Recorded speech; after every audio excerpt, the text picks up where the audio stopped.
All right. Hey everyone, welcome and welcome back. Branding in Pajamas. It's Friday, so let's just hop right in and talk about some PMA, positive mental attitude principles. It's actually been a minute since I went through all the principles, and I have a ton of videos free on my website, as well as the entire collection over on Patreon if you want to support any of this independent research, technology, art and design, PMA all day, and things of that nature. But I want us to actually go through the principles just sort of like with a fresh set of eyes and really just kind of understanding what these principles mean and how to use them, how to use them in our life, how to use them um with the people around us and the people in our circle, and how these principles can honestly change your life and can help you be a happier person, a more positive person, a more productive person, and a really productive member of society. So I'm taking this from the Nightingale.com website. You can follow along on the website. If you're a visual learner, it may be easier for you to check out the YouTube video, which I love. And I've talked about that so much through the years. Just finding Think and Grow Rich via Napoleon Hill. I'm sorry, via Earl Nightingale, and discovering Napoleon Hill and just really getting into what it means to live a PMA lifestyle. So let's go ahead and hop right into it. You can follow it how whatever works for you, or you can do both. A lot of times, I do both.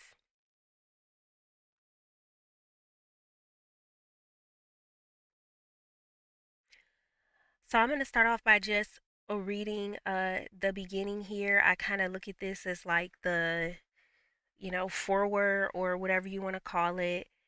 And here we go. And this was originally recorded, I believe, 1953 by Earl Nightingale. 1950s, definitely. I would have to fact check that. But here we go.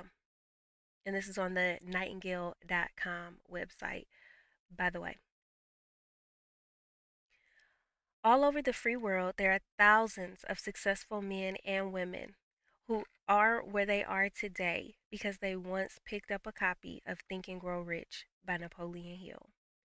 Without question, this single book has had a greater influence on the lives, accomplishments, and fortunes of more people than any other work of its kind.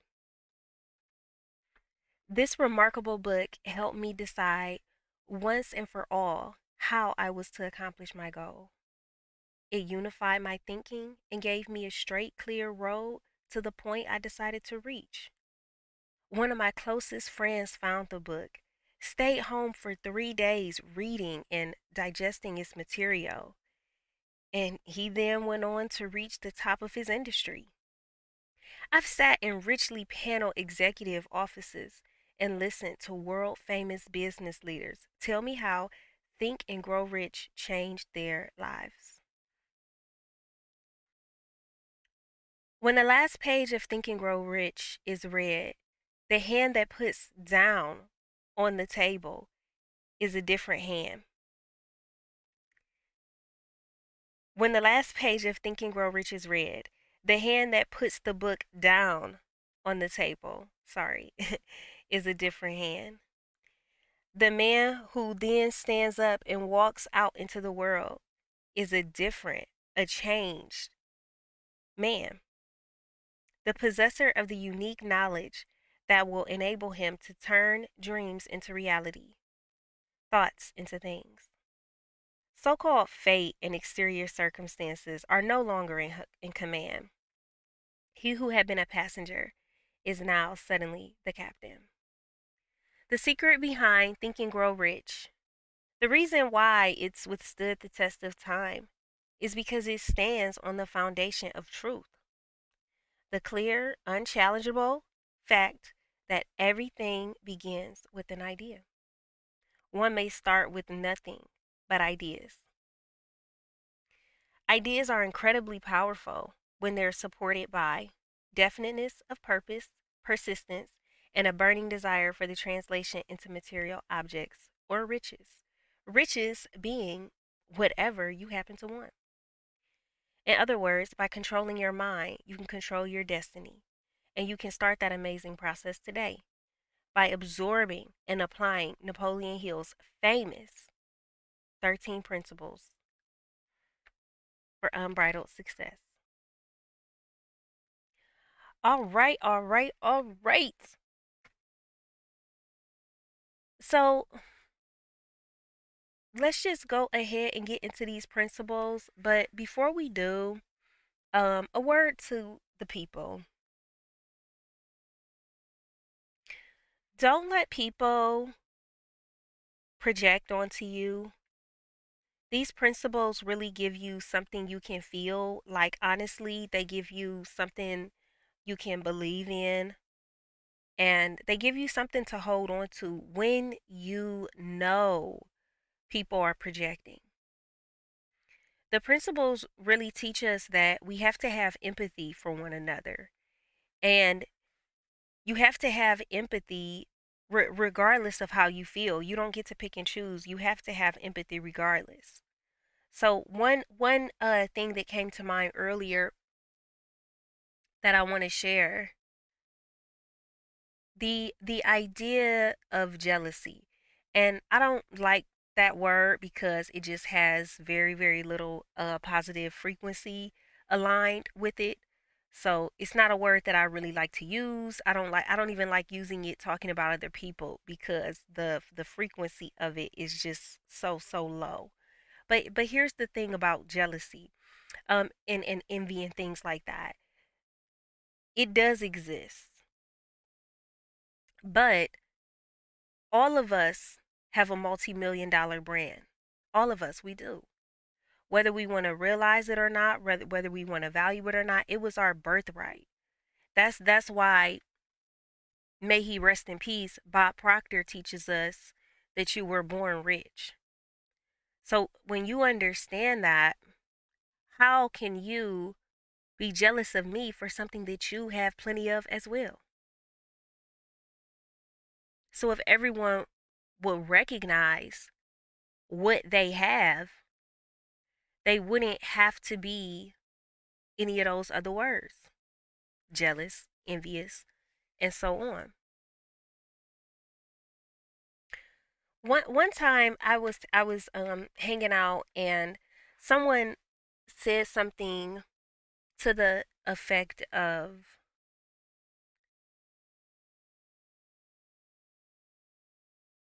I'm really not that like pressed to be a successful person, or I don't really go out of my way to be a leader or things of that nature because it puts a target on your back.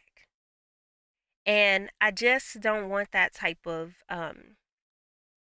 stress. I just don't want that type of um, anxiety. And I choose to kind of bend it, I ain't in it. I choose to kind of play it safe because it's just a more peaceful existence. Now, I want us to kind of analyze that for a second here and really analyze this idea of Heavy is the head that wears the crown. So if you know that you want to be a successful person, a positive person, a purposeful person, a meaningful person, then you have to accept that a lot of things are going to start coming your way. So how do you kind of like mentally start getting yourself prepared for that, because you know you're going to have to take that journey. So taking that first step and like taking that journey, that's very brave. So you should be proud of yourself for taking that journey and for stepping up to the plate, because there are so many people out here. It's easier to sit on the sidelines and criticize others because you don't have all that smoke. But again, if you recognize all of your light, if you recognize all of your riches being whatever you happen to want, if you recognize your riches, then suddenly, why would you even entertain being jealous of somebody when you have all the stuff? Don't make any sense. It would that would completely debunk the whole jealousy thing. So you have to understand, when you're living a PMA lifestyle, you cannot be mad at people because they don't know. Because if they don't know, they are simply ignorant. And the only thing that you can do for them is to offer enlightenment that has worked for you. You can't even guarantee that it'll work for them because it's up to them to accept the PMA lifestyle or whatever lifestyle makes them feel good, in conjunction with not hurting anyone and contributing to the overall success.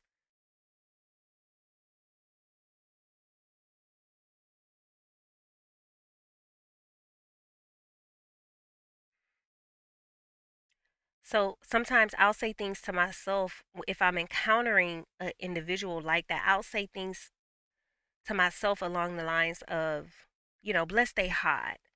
Bless they hot. They don't know no better because they don't.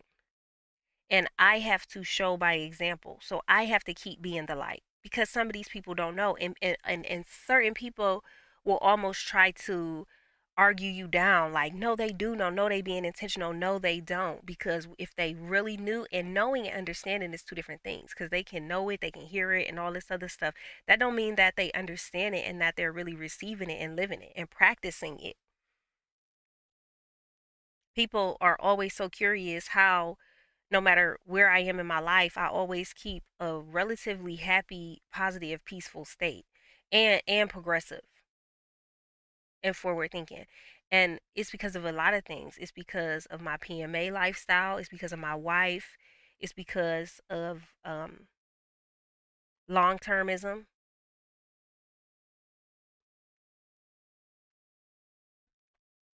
But enough about me. It's really about you. It's really about how you can be happier and how you can get the things that you want, and live the type of life that you were born to live the rich life that you were born to live. Rich is being whatever you happen to want. And in a future video, we'll break down the man himself, from his mouth, the principles and the breakdown and all of the riches, which I think is a really, really amazing um set of principles to go hand in hand with this. So people are ignorant. You don't, if you are a person who can read and you encounter a person who doesn't know how to read, you don't get any points for laughing at them or making fun of them. None of that is cool or okay. None of it. Because it's your job, it's your duty to help them learn to read. So why don't you read to them? You don't get any points for putting them down. You get points for lifting them up. So don't be the person in the group that wants to make fun of the people that's down. Be the person with the solution to pick up. Have the pickup solution. And that's how you win, by having the pickup solution.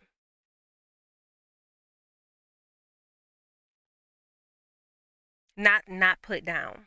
And if people are doing that, they're ignorant. They just don't know, because if they knew how wonderful life was over on this side of positivity and happiness and productivity and doing the most positive impact and being a thought leader and just living in your life and your principle and not being tied to really anything, being a person who can live poor in spirit and always be rich, and just everything that comes along with when you choose this lifestyle. And I want to really be like deliberate about choosing this lifestyle, because it is a choice.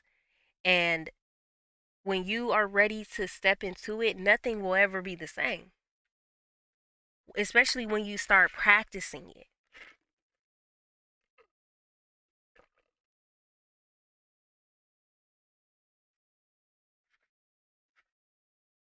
Nothing will be the same when you start practicing. Nothing will ever be the same, and that's a fact. So we're going to go ahead and get into these principles as we go along. I'm just going to organically share some of my thoughts in studying these principles over the last 3, 4 years that I've been studying and living them, and we'll take it from there. So first, just to give the game plan, I'm going to read all of the principles. Reading from Nightingale.com. Also, check out the Earl Nightingale condensation of Napoleon Hill's Think and Grow Rich. You can check it out that way as well. So, first, I'm going to hit all the principles. Your first principle, desire. Your second principle, faith. Your third, auto suggestion. Fourth, specialized knowledge. Five, imagination. Six, decision. Seven, persistence. Eight, enthusiastic support. 9, organized planning. 10, the power of the mastermind. 11, the subconscious mind. 12, the power of the brain. And 13, the sixth sense. Let's go ahead and get into it. Desire. Desire is the starting point for all achievement, the first step towards riches. But it's here that we so often run into a roadblock. A person will say, I know what I desire, but can I get it? The answer was best expressed by Emerson. There's nothing capricious in nature, and the implanting of a desire indicates that its gratification is the constitution of the creature that feels it. In other words, you would not have the desire unless you were capable of its achievement. Your burning desire is nothing more than an accurate picture of what you will one day become. So, right here, firmly establish in your mind that which you desire more than anything else, and cherish and nurture that desire. Do not suppress or annihilate it. A man without desire has within him no principle of action nor motive to act.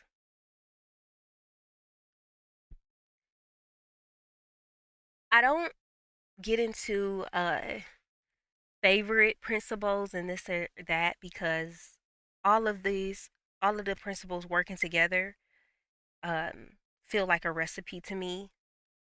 Little bit of this, little bit of that. Sometimes I'm working more on this, sometimes I'm working more on that. Okay, I need to do better in this area, and so forth and so on. I think the principles should feel almost like a report card on how you can review your own life, your own actions, and you can check in at the end of the day, you can check in at the end of the week, the month, the year, and you can keep a progress report. You can understand uh, for your own purposes where you are in conjunction with everything. but desire is very special because if you don't have that burning desire,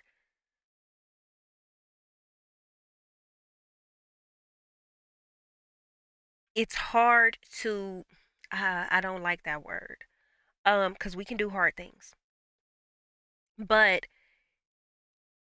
find the feeling. Even if you don't know, in the words of Abraham Hicks, even if you don't know what that burning desire is, cuz I can understand some people being like, I just don't know what the burning desire is. Different people have a different path. Some of us may get shown a little more. I love I think it's a quote by Dr. Martin Luther King, I believe, but we'll fact check it. If you take you don't have to see the whole staircase to take the first step.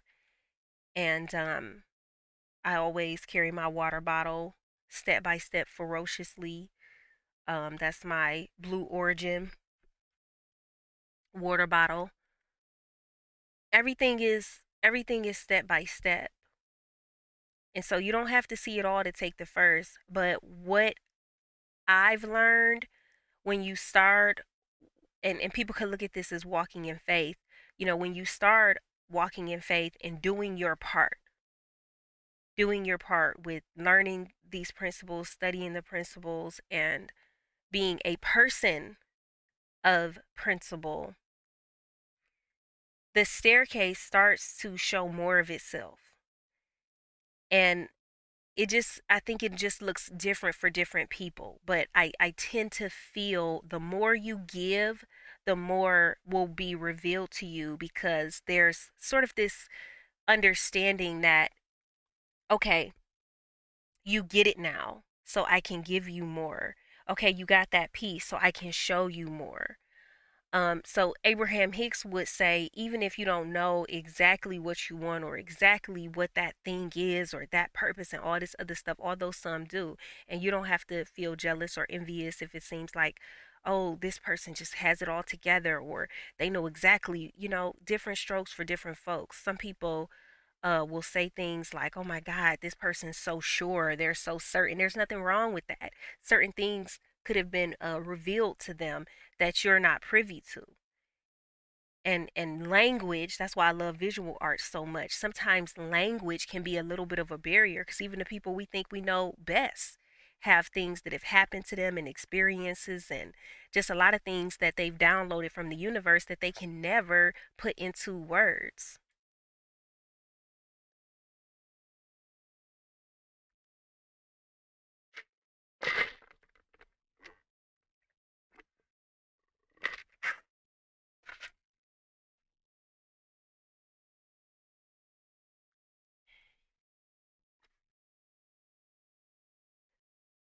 So let Abe Hicks help you lead the way. And literally, like, my wife and I, every morning we just go on YouTube, we pick the first Abe Hicks video, and it's just always where it needs to be. So instead of stressing out, you don't even have to stress out which video. The video that you pick, which is usually the first one of the first three or whatever that pops up, I stick with threes. I have certain numbers that I'm always gonna gravitate to: 33, 27, 88, 19, 23. Um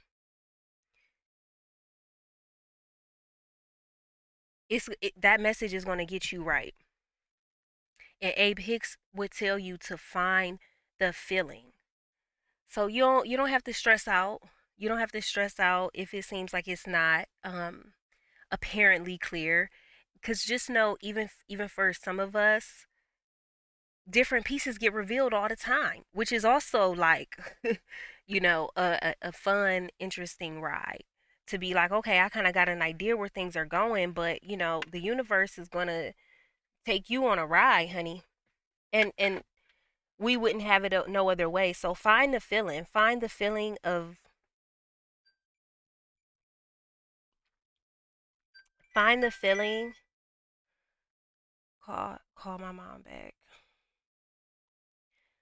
Find the feeling of, and I hope everybody had a great Thanksgiving. Find the feeling of when you really desire something and just how good it feels, and then find the feeling of when you have it already, like when you really really wanted something and then you get it, and just how good and satisfying. Find that feeling. We find that feeling with so many things. People find that feeling with food. People find it with intimacy. People find it with intelligence. People find it with spontaneity. People find it with risk taking, with invest. It's so many things. And when you really start to like hack the game, you find it with all the things that really, really make your heart smile.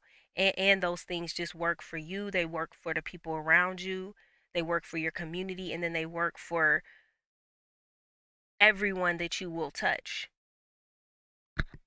which should be a billion lives.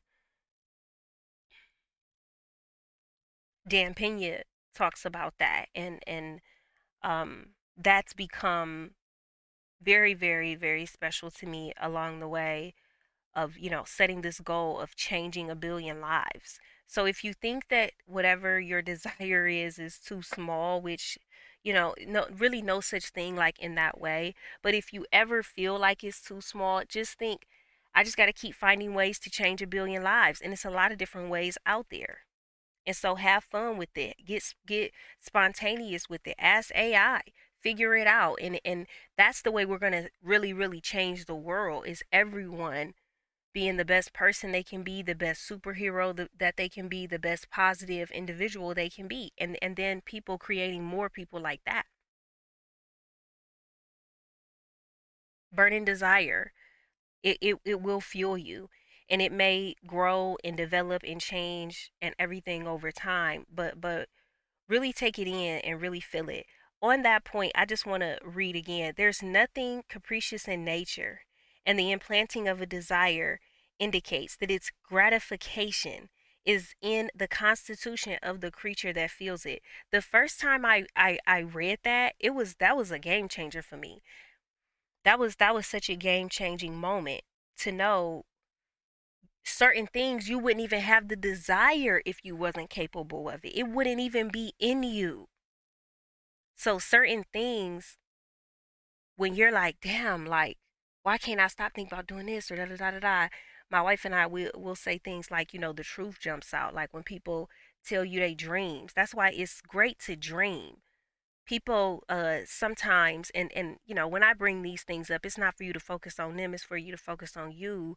But you can use these things so when these situations come up, you know how to pivot, you know how to, they're tools. They're tools. So just like in the pursuit of happiness, people wanting to tell you can't do something because they feel like they can't do it. Be aware,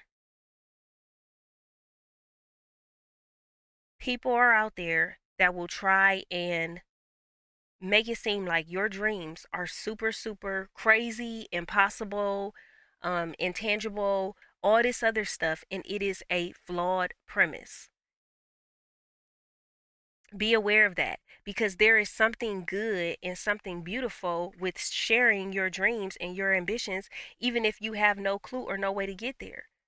When we're children, we are dreaming, and we have all these ideas and all these hopes, and there's no wrong answer. And then we become adults, and then suddenly uh people start putting all that adult stuff on you. No, I don't know if you can do this, because then it's this, and then you got to do it. And it's just like, that's just not how this works. The principles teach us it wouldn't be in you if you couldn't achieve it. So it needs to be in you. So that's why you don't have to worry. You might have to spend some time, instead of looking for it, you need to let it find you. You might have to spend some quiet time. You might have to take a hiatus from social media. You might have to take a hiatus from some of your friends or some of your associates. Might have to take a hiatus from some of your coworkers, family members, people in your environment, because it's in you. That's how purpose and things work. Oh, it's in you, all right. And when you are ready to kind of listen and kind of lean in, So people talking about their goals, when people talk about things and it's like they face just light up, they heart light up, they smile lights up. Like you know when people are talking about things that they really are passionate about and they really believe in. You can't fake it. And then people will fast forward a few years and they'll be like, "Damn, you was talking about that even then." Like I was class president. I'm 34 now. Excited and blessed in a few months to be 35. But when I was in middle school, I think I was like 9 or 10 when I was elected class president. It was always in me. A lot of it I got from my mom. My mom published poet, entrepreneur. So a lot of it I got from her with just public speaking, and she always was just so positive. My mom is like the queen of positivity. It wasn't until I became an adult that I really started to understand how special her gift of positivity was. Her gift was so special. And I started to really understand that when I became an adult. We're gonna wrap up this principle in just a second here. We're almost coming up on the 33-minute mark, and so we will have to go. But let's just read the rest of that really quickly. A man without desire has within him no principle of action nor motive to act. Wow. When people are feeling depressed and down, they have no motive to act, they have no motive to move, it's because of that lack of desire. So just let it start there, you know? Let it start there and let it lead you the rest of the way. If you haven't had a chance to listen to any of these amazing um mentors, I would allocate some time of your YouTube budget to spend on Earl Nightingale, Napoleon Hill, Abraham Hicks. Those are really like my staples to really get my PMA high, keep my PMA high, and everywhere it needs to be.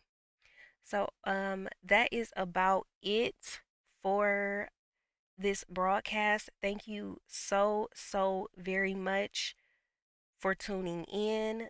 This is Branding in Pajamas.